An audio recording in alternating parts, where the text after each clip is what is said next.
High students, আজ মাধ্যমিকের ইংরাজি পরীক্ষা শেষ হলো। এখন আমি ওই ইংরাজি কোশ্চেনের সলভ করার চেষ্টা করছি। তাহলে দেখে নেওয়া যাক কোশ্চেন এর অ্যান্সারগুলো কেমন। প্রথম দ্য ক্যাটস গল্প থেকে সিন দেওয়া হয়েছে। প্রথম কোশ্চেন দিয়েছে write the correct alternative in the given space to complete the following sentences. এখানে প্রথম কোশ্চেনটা দেওয়া আছে the cat is particularly civil to the. তাহলে বিড়াল সাধারণত নম্রভদ্র থাকে কাদের কাছে? তাহলে তার অ্যান্সারটা কী হবে? 4 নম্বরেরটা উত্তর হবে গেস্ট অফ দ্য ফ্যামিলি, পরিবারের অতিথির কাছে। Guest of the family. তাহলে পরের কোশ্চেনটা এরকম দেখে নিই, at tea time the cat puts in an appearance to. চা খাওয়ার সময় বিড়াল এসে উপস্থিত হয় কী জন্য? তাহলে তার অ্যান্সারটা আমরা কোনটা করব? 3 নম্বর করব, get his share of food. Get his share of food. এবার পরবর্তী কোশ্চেনটা চলে যাব, যেখানে দেওয়া আছে সি নম্বরের কোশ্চেনটা, sometimes the guest stoops down and strokes the cat instead of. তো কখনো কখনো অতিথি নিচু হয়ে বিড়ালের মাথায় আঘাত করার চেষ্টা করে, কি না দিয়ে? অফারিং ফুড, খাবার না দিয়ে। এটা 1 নম্বর উত্তর হবে, অফারিং ফুড। পরবর্তী ডি নম্বরের কোশ্চেনটা, the purring cat rubs himself against the legs of the. তাহলে এই ম্যাও ম্যাও করে আওয়াজ করা বা ভর ভর করে আওয়াজ করা, এই বিড়ালটা নিজেই প্রথমে কার পায়ের সঙ্গে ঘষা দেয়? তাহলে এটা গেস্টের পায়ের সঙ্গে হবে, the guest of the family, পরিবারের 1 নম্বর উত্তর হবে, গেস্ট অফ দ্য ফ্যামিলি উত্তর হবে। পরবর্তী কোশ্চেনটা দেখা যাক, সেটা হচ্ছে with tears of rage and pain in eyes the guest affects to be very. চোখে রাগ এবং যন্ত্রণা নিয়ে অতিথি কি করার চেষ্টা করে? আনন্দ দেখানোর চেষ্টা করে। এটা তার অ্যামিউজড হবে, 2 এর উত্তর হবে অ্যামিউজড, এটা উত্তর হবে। এবার বিয়েরগুলো আছে complete the following sentences with information from the text. মানে অর্ধেকটা দেওয়া আছে, বাকি অর্ধেকটা গল্প থেকে নিয়ে লিখবে। প্রথম কোশ্চেনটা দেওয়া আছে দ্য গেস্ট উইশেস টু। তাহলে উইশেস কী করে, কী করতে চেয়েছে অতিথি? To kick the cat out of the window. তাহলে বিড়ালকে জানলা দিয়ে লাথি মেরে ফেলে দেওয়ার চেষ্টা করতো বা করতে চেয়েছে। দ্বিতীয় কোশ্চেনটা putting up his claw the cat, তার নখগুলোকে বের করে বিড়ালটা কি করছে? Quietly but firmly rakes the guest in the leg, অতিথির পায়ে আঁচড় দেওয়ার চেষ্টা করছে। তাহলে এর পরেরটা আমরা কি পাবো? The cat retires to a safe distance to. তো বিড়াল দূরে গিয়ে বিশ্রাম নেয় বা আরাম করে কি কার থেকে? The guests boot before eating his food, খাবার খাওয়ার আগে অতিথির জুতোর থেকে দূরে থাকে, কারণ কি অতিথির জুতো ছুঁড়ে মারতে পারে, সেই জন্য দূরে থাকবে। পরবর্তীটা দেখো ট্রু ফলস আছে। তো সেখানে ট্রু ফলসের ক্ষেত্রে দেখা যাচ্ছে প্রথমটা সাপোর্টিং সেন্টেন্সে লিখতে হবে তার সঙ্গে, the guest was amused when the cat raked him in the leg. যখন বিড়াল অতিথির পায়ে আঁচড় দেয় তখন অতিথি খুব আনন্দ পায়। নিশ্চয়ই এটা ভুল, তাহলে এফ লিখতে হবে। তার সাপোর্টিং সেন্টেন্স কোনটা দেবে? With tears of rage and pain, যন্ত্রণা নিয়ে, in his eyes the guest affects to be very much amused, এটাই তার অ্যাপ্রোপ্রিয়েট অ্যান্সার। দ্বিতীয়টা the family members were not ashamed of the behaviour of the cat. তাহলে এটা supporting sentence, যদি আমরা এটা সত্য না মিথ্যা বলে দিই আগে। তাহলে family members were not ashamed, পরিবারের লোকেরা লজ্জিত নয় বিড়ালের এই আচরণে। কথাটা সত্যি, এটা ট্রু লিখতে হবে। তাহলে সাপোর্টিং সেন্টেন্স কোনটা দেবে? দি ডিলাইটেড ফ্যামিলি, এই ডিলাইটেড কথাটা উল্লেখ করতে, family remarks isn't it sweet of him. এই হলো তার উত্তরটা। এবার আমরা 2 নম্বরে চলে আসবো, পরবর্তী কোশ্চেন। এটা কবিতা থেকে দেওয়া হয়েছে, এই কোশ্চেনটা আমরা দেখে নেওয়ার চেষ্টা করব কি আছে। তাহলে কবিতার হচ্ছে কোন ইয়ে থেকে দেওয়া হয়েছে? যেটা হচ্ছে সি ফেভার, এখানে সেখান থেকে এই কবিতার কোশ্চেনগুলো দেওয়া হয়েছে। প্রথম কোশ্চেন যে ইয়েটা দেওয়া আছে সেটা আমরা দেখে নিই একবার। প্রথম কোশ্চেন এমসিকিউ যেটা দেওয়া আছে, during his journey the poet's ship will be guided by. তাহলে কবির জাহাজটা কিসের সাহায্যে গাইড হবে? তার স্টারের দ্বারা। তাহলে দ্য স্টার উত্তর হবে প্রথমটা। দ্বিতীয় কোশ্চেনটা ওরকমভাবে তৈরি করতে হবে, I must go down to the seas, this line expresses the poet's. এই লাইনটাতে কবির কি ভাবনা ব্যক্ত হয়েছে? তার মানে এখানে ডিটারমিনেশন ব্যক্ত হয়েছে, determination to go on sea voyages. কবি আবার পুনরায় সমুদ্র যাত্রায় যেতে চান, এটা দুইয়েরটা উত্তর হবে, এই জন্য এটা উত্তর হবে। তারপরেরটা আমরা দেখে নিই কি হতে পারে, the living creatures mention in the poem are. এই কবিতায় যে জীবন্ত প্রাণীগুলোর নাম দেওয়া হয়েছে সেগুলো কি কি? জীবন্ত প্রাণী বলতে আমরা এখানে বুঝি ম্যারিনার্স, নাবিকের কথা বলা হয়েছে, আর গার্লস মানে শঙ্খচিলের কথা বলেছে, আর হোয়েলস মানে তিমি মাছের কথা বলা হয়েছে। তাহলে এটা উত্তর হবে দুইটা। দ্য লিভিং ক্রিয়েচার্স বলতে ম্যারিনার্স, গার্লস অ্যান্ড হোয়েলস, এটা লিখতে হবে। পরের কোশ্চেনটা দেখো, ডিএডটা যেটা দেওয়া আছে সেটা দেখতে হবে, the poet desires his fellow lover to be in a. কেমন মনোভাব চাইছেন? জয়াস মুড, আনন্দমুখর। তাহলে এটা 4 নম্বর হবে উত্তর। এবার আমরা এই কবিতা থেকে দুটো কোশ্চেন দেওয়া হয়েছে, সেই কোশ্চেন দুটো দেখে নিই। প্রথমে হচ্ছে, why does the poet compare the life of a mariner with the life of a gypsies? কবি কেন নাবিকের সঙ্গে বা সমুদ্রযাত্রীদের সঙ্গে জিপসিদের জীবনের তুলনা করেছেন? কারণ উভয়ের জীবনই হচ্ছে এখানে হচ্ছে চঞ্চল প্রকৃতির এবং লক্ষ্যহীন, সেই জন্য।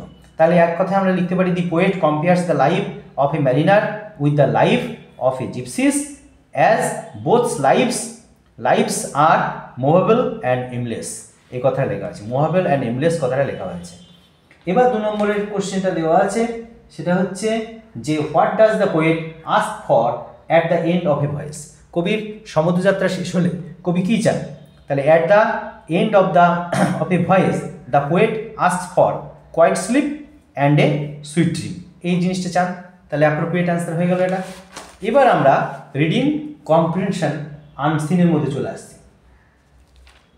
তাহলে আনসিনের মধ্যে আমরা কি পাবো দেখে নিই। প্রথমবার একটা আনসিন দিয়েছে কুমিরের সংখ্যা, কুমিরের কথা নিয়ে, যে 1972 সালে একটা উড়িষ্যাতে যে একটা প্রজেক্ট যেটা নেওয়া হয়েছিল 1975 সালে, ওই আইনটা পাশ হয়েছিল 1972 সালে, এবং 1975 সাল থেকে সেই কুমিরগুলোকে সংরক্ষণ করার জন্য একটা বিশেষ ব্যবস্থা নেওয়া হয়েছিল, এবং সেটা হচ্ছে ভিতারকণিকা ন্যাশনাল পার্ক নাম দেওয়া হয়েছিল সেখানে। তো সেখানে কুমিরের সংখ্যা বর্তমানে হয়ে দাঁড়িয়েছে 1811, কিন্তু একসময় দেখা গিয়েছিল এই কুমিরের সংখ্যা আস্তে আস্তে কমতে শুরু করেছিল। তার কারণ হচ্ছে এখানে বাণিজ্যিক ব্যবসা এবং বিশেষ মানুষের প্রয়োজনে এবং ওখানকার বাসস্থান সংক্রান্ত সমস্যা হচ্ছিল, এই জন্য এখন বর্তমানে তার প্রধান লক্ষ্য হচ্ছে কুমিরগুলোকে বাঁচানো। এই জন্য পরিকল্পনা নেওয়া হয়েছে। ওখানকার একজন বিজ্ঞানী যার নাম হচ্ছে মিস্টার সুধাকর কর, উড়িষ্যার আর একজন ব্যক্তি যাকে ক্রোকোডাইল ম্যান বলা হয়, তিনি এই উদ্যোগ নিয়েছিলেন এবং তিনি বলেছেন যে তার রিটায়ার্ডের পরে, তিনি রিটায়ার্ড হচ্ছেন, তার এই যে টেকনিক্যাল এক্সপার্ট হিসেবে তিনি যে সায়েন্টিস্ট হিসেবে এখানে নিয়োগ হয়েছিলেন সেখান থেকে তিনি অবসর নিচ্ছেন, কিন্তু তিনি বলছেন যে তার এই লক্ষ্য থেকেই যাবে। এই হচ্ছে আনসিনের গল্পটা। এবার প্রথম যে আনসিনের প্রশ্নের অ্যান্সারটা, India launch it's crocodile conservation project. প্রথম লঞ্চ করেছিল এই কত সাল? 1975 সালে এটা চালু করা হয়েছিল। এবার তারপরে দ্বিতীয় পার্টটা কি আছে দেখা যাক। দ্বিতীয় পার্টটা, দ্বিতীয় কোশ্চেনটা, যে currently in Bhitarkanika national park the number of crocodiles is, বর্তমানে এখানকার কুমিরের সংখ্যা কত? About 3000, more than 2000, about 2000, less than 1000। তাহলে এখানে আমাদের আছে 1811, তার মানে 2000-এর কাছাকাছি। তাহলে অ্যাবাউট মানে প্রায় 2000, তাহলে সি একটাই অ্যান্সার আমাদের করতে হবে, এটা মনে রাখতে হবে, উল্টোপাল্টা করলে হবে না। পরবর্তী হচ্ছে, the number of crocodiles in India has increase due to, ভারতবর্ষে কুমিরের সংখ্যা বেড়ে চলেছে কি কারণের জন্য? ক্যাপটিভ ব্রিডিং নেওয়া হচ্ছে। হ্যাঁ, ক্যাপটিভ ব্রিডিং মানে বেঁধে রেখে একত্রিত করে তাদেরকে মিলনে সহায়তা করানো হচ্ছে, এই হচ্ছে ক্যাপটিভ ব্রিডিং। তারপরে হচ্ছে পরবর্তী আর একটা কোশ্চেন যেটা দেওয়া হয়েছে 4 নম্বরে দেওয়া হয়েছে, the year 1972 is significant for wild life enthusiast in India because this ইয়ার। 1972 সাল এটা খুবই একটা তাৎপর্যপূর্ণ বিষয়, উৎসাহীদের বন্যপ্রাণী যারা ভালোবাসেন তাদের কাছে ভারতবর্ষে, কারণ এই দিনে কি হয়েছিল, the wild life protection act was passed in India. এরটা উত্তর হবে, এরটা উত্তর হবে, এটা নিশ্চয় মনে রাখতে হবে, এটা এ উত্তর হবে। এবার 6 নম্বরেরটা না, চারের পরে 5 নম্বরেরটা দেখতে হবে। 5 নম্বরের এটা প্রশ্নটা আছে, conservation of this salt water monsters refers to conservation of, কাদের সংরক্ষণ করা দরকার, crocodiles living in salt water, যে সমস্ত ক্রোকোডাইলরা লবণাক্ত জলে থাকে তাদের কথা বলা হচ্ছে। আর 6 নম্বরে 5 নম্বর হয়ে গেল। এবার 6 নম্বরের কোশ্চেনটা দেওয়া আছে যে an appropriate title for the passage would be, এই গল্পটির সঠিক নামকরণ কি হতে পারে, এটা হচ্ছে 50th year of India's crocodile conservation, এটাই হবে সঠিক টাইটেল। এরপরে আমরা এই আনসিন থেকে ট্রু ফলস যেটা আমরা পেয়েছি সেটা দেখে নিই একবার। এখানে কি দেওয়া আছে, প্রথমটা হচ্ছে since 1975 the number of crocodiles in India has decreased drastically, 1975 সাল থেকে কুমিরের সংখ্যা মারাত্মকভাবে কমে যাচ্ছে, তাহলে এটা ফলস হয়েছে, এটা ফলস। এর সাপোর্টিং সেন্টেন্স আমরা কোনটা দেবো, today there are 1811 salt water crocodiles in Bhitarkanika, তার মানে এটাই হচ্ছে সঠিক উত্তর, ফলস হবে এবং তার সাপোর্টিং সেন্টেন্স এটা। এবার দ্বিতীয় কোশ্চেনটা হচ্ছে, the Bhitarkanika national park use to be the hunting grounds of kings from Kanika princely states, Kanika princely স্টেটসের এখানকার এটা কথাটা ট্রু লিখতে হবে, তার সাপোর্টিং সেন্টেন্স কোনটা হবে, Bhitarkanika national park the former hunting grounds of kings from the Kanika princely state, তাহলে এটা হলো উত্তর। এবার 3 নম্বরটা কি হয় দেখা যাক, after retirement mister Sudhakar Kar is no longer associated with crocodile conservation, যে মিস্টার সুধাকর কর রিটায়ারমেন্টের পর তিনি আর এই ক্রোকোডাইল কনজারভেশনের সঙ্গে তিনি আর যুক্ত থাকবেন না, এই কথাটা ফলস। তিনি বলেছেন, he added the conservation of crocodiles is not a passing fact for me but A mission, তাহলে এটা এই হলো উত্তর। এবার পরের প্রশ্নতে আমরা চলে আসবো, যেখানে অ্যান্সার দ্য ফলোইং কোশ্চেন 4টে দেওয়া আছে, সেই উত্তরগুলো করার চেষ্টা করব। প্রথমটা দেখা যাক কি দেওয়া আছে, what are the main objectives of the crocodile conservation project, তাহলে ক্রোকোডাইল কনজারভেশন প্রজেক্টের মূল উদ্দেশ্য কি, তাহলে the main objective of the crocodile conservation project was to protect the animals' natural habitat and revive the population through captive breeding, এটা হচ্ছে সঠিক উত্তর। দ্বিতীয় প্রশ্নটা কি আছে, why are the saltwater crocodiles on the verge of extinction in 1975, কেন 1975 সালের দিকে এটা অনেকটা কুমিরের জনসংখ্যা বা কুমিরের সংখ্যা আস্তে আস্তে কমতে শুরু করেছিল, কারণ সেটা লিখতে হবে, the salt water crocodiles were on the verge of extinction in 1975 due to, কারণে ইনডিসক্রিমিনেট কিলিং, বেপরোয়াভাবে হত্যা, ফর কমার্শিয়াল পারপাসেস, বাণিজ্যিক উদ্দেশ্যে, and severe loss of natural habitat, এবং এদের বাসস্থানের অভাব ছিল। এরপর 3 নম্বর কোশ্চেনটা কি আছে সেটা দেখে নিতে হবে। 3 নম্বর কোশ্চেনে দেখা যাচ্ছে প্রথমটা যে who is refer to as Odisha's crocodile man, কাকে ওড়িশার ক্রোকোডাইল ম্যান বলা হয়, তাহলে উত্তর লিখতে হবে, mister Sudhakar Kar is refer to as Odisha's crocodile man, এই হলো উত্তর। আর এর সঙ্গে আরেকটা পার্ট আছে, which post did he retired from, কোন পোস্ট থেকে তিনি অবসর নিচ্ছেন, he retired from a senior scientist post, তিনি সিনিয়র সায়েন্টিস্ট পদে ছিলেন, সেখান থেকে তিনি অবসর নিচ্ছেন, এই হলো 3 নম্বরের উত্তর। এরপরে 4 নম্বর আছে, সেটা হচ্ছে কি, হাউ ডাজ মিস্টার কর contribute to the crocodile conservation project even after his retirement, তিনি মিস্টার সুধাকর কর তিনি রিটায়ারমেন্ট করার পরও তিনি কীভাবে ক্রোকোডাইল কনজারভেশনের সঙ্গে যুক্ত থাকবেন, তিনি এই কথা বলেছেন, মিস্টার সুধাকর কর added that the conservation of crocodiles is not a passing fact for him but a mission, এই কথাটা লিখেছেন, এটা হচ্ছে লাস্ট প্রশ্নের উত্তর। এবার আমরা সেকশন বিতে চলে আসবো, যেখানে গ্রামার দেওয়া আছে, সেই গ্রামারগুলো প্রথমে শূন্যস্থান পূরণ, ওই প্রপার ফর্ম ভার্বের শূন্যস্থান পূরণ, প্রথমে ইট হ্যাড বিন ড্রিজলিং হবে, প্রথমে it had been drizzling continually for hours together from morning, সকাল থেকে একবার বৃষ্টি হচ্ছিল, but in the afternoon the wind grew up, কিন্তু অপরাহ্নে বাতাস বেড়ে গেল, and then came the storm, তারপরে ঝড় এলো কেম, তাহলে এই তিনটে উত্তর had been, drizzling, grew up, তারপরে হচ্ছে কেম। এবার আর্টিকেল প্রিপোজিশন শূন্যস্থান পূরণটা দেখে নিতে হবে একবার। এখানে প্রথমটা দেখো দেওয়া আছে লাস্ট ইয়ার, গত বছর we visited Haridwar dash summer, summer আছে ঋতু বোঝাচ্ছে, তাহলে ইন হবে এখানে, ইন সামার। তাহলে তারপরে we stayed in a hotel by the river, তাহলে বাই লিখলে অ্যাপ্রোপ্রিয়েট হবে, বিসাইডও করা যেতে পারে কিন্তু বাইটাই অ্যাপ্রোপ্রিয়েট এখানে, বাই দ্য রিভার নদীর ধারে। দো দো দ্য হোটেল, এটা লাস্টে একটা দি লিখতে হবে, লাস্টে একটা দি লিখতে হবে। The hotel was a bit expensive, it was very nice, হয়ে গেল। এবার আমরা এখানে গ্রামারের 5-এর বি সেকশন আছে, প্রথমটা ভয়েস সেন্স, ভয়েস সেন্সটা we paste up with a letter বা we paste up the kite with a letter, এটা ছিল। এটার ভয়েস সেন্স যদি করা হয় তাহলে কি হবে, দ্য কাইট দিয়ে শুরু করবে, the kite was pasted up with a letter by us, এটা হলো প্রথমটা।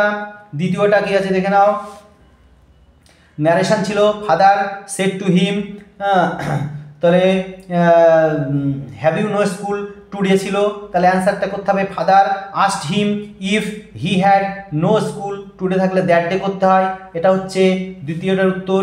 আর 3 নম্বরটা হচ্ছে the people were very much stunned they could not speak in the beginning, এটাকে সিম্পল করতে হবে, তাহলে TOO2 এবং TO2 ব্যবহার করলে হয়ে যাবে the people were too stunned করতে হবে, ভেরি মাচ বাদ দিয়ে টু স্টান্ড করতে হবে, তারপরে টু লিখে স্পিক ইন দ্য বিগিনিং, এটা করলে পরে সিম্পলটাও হয়ে যাচ্ছে। এইবার এখানে আছে আমাদের ফ্রেজাল ভার্ব, খুবই সহজ। প্রথমটা আছে ডিমান্ডেড মানে দাবি করা, কল ফর উত্তর হবে ডিমান্ডের উত্তর, কিন্তু ডিমান্ডের সঙ্গে ইডি থাকাতে কলের সঙ্গে ইডি করতে হবে, কল্ড ফর করতে হবে তাহলে। দ্বিতীয়টা ছিল রেডিউস, রেডিউস মানে কমানো, কমানোকে ফ্রেজাল ভার্বে কাট ডাউন করা হয়, কাট ডাউন মানে কমানো। তারপরেটা রিমেম্বার মানে হচ্ছে স্মরণ করা, স্মরণ করা ইংরেজি হচ্ছে কল আপ, কোনো পরিবর্তন হবে না, এটাই হবে। এরপরে আমাদের যে গ্রামারের মধ্যেই থাকে যেটা আনসিন থেকে খুঁজে বের করতে হয় 6 নম্বরের, সেই মিনিং বের করা। প্রথমটা হচ্ছে হ্যাবিট্যাট হবে বাসস্থান, প্রথমটা হ্যাবিট্যাট, দ্বিতীয়টা হবে ফিরিয়ে আনা রিভাইভ, রিভাইভ হবে, তারপর একটা প্রজেক্ট হবে, আর লাস্ট একটা হবে মিশন। তাহলে এই ছিল আমাদের কোশ্চেন প্যাটার্ন। আশা করি তোমরা সবাই বুঝতে পারলে এবং যাদের এগুলো মেলানোর দরকার আছে তারা অবশ্যই এগুলো মিলিয়ে দেখবে। সবাইকে ধন্যবাদ জানিয়ে আমি এই ভিডিওটা এখানে শেষ করছি। ধন্যবাদ।